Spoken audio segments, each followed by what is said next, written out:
Hey guys, today I'll be answering this question of how do you tell your therapist that you have maladaptive daydreaming?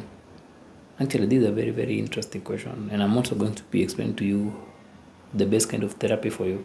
So, what happens is when you go to a normal therapist who's been really trained with all these things and they've never heard about this condition, of course, they may end up telling you that, hey, that's not a normal thing, I don't have knowledge for that, and that's not a real thing. Maybe go and stop it. Like, stop imagining this is not a problem and all those things. So you may really feel bad about yourself and you may really feel that you're not being heard, which is a very, very normal thing when it comes to therapy, especially therapy where it focuses mostly on symptoms or on coping mechanisms.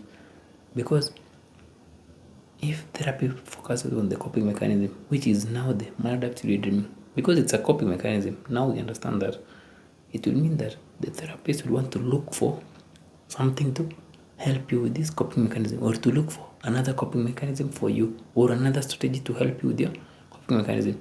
And a coping mechanism is just a symptom of something much bigger, like a symptom of some of underlying issues. So if you really feel that your therapist doesn't really help you or can't help you because of maladaptive daydreaming, you just have to understand that it's because they are looking at the symptom. And the best kind of therapy actually, which will really grow you holistically, is the one which deals with the things which cause this addiction, or the things which led you to pick a coping mechanism. So the coping mechanism can be anything. It can be gaming addiction, it can be maladaptive daydreaming, it can be internet addiction, it can be social media addiction, it can be porn addiction, it can be substance addiction. But the key thing to all this is addiction.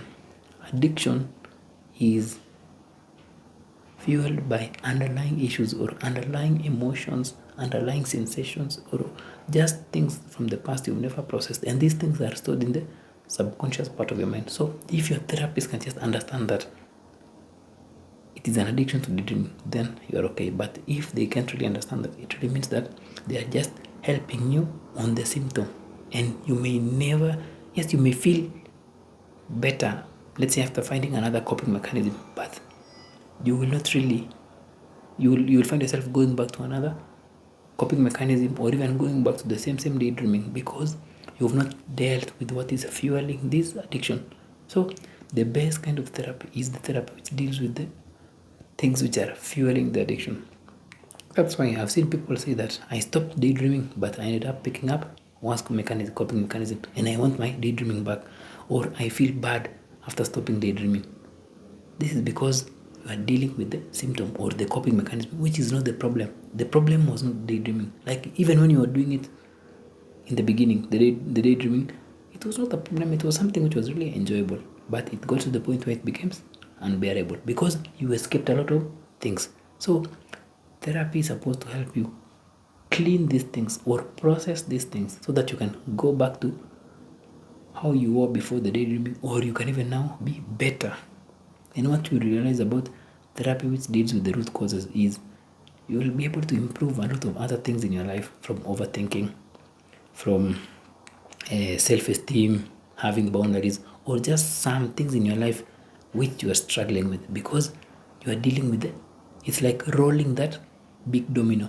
Then other things will start falling in place. Like, you may even be having some habit of like nail biting or skin peeling, but all those things may end up falling away because the big domino, which is your past traumatic experiences or your past negative beliefs, or just some things which are holding you back to the past, has been broken down.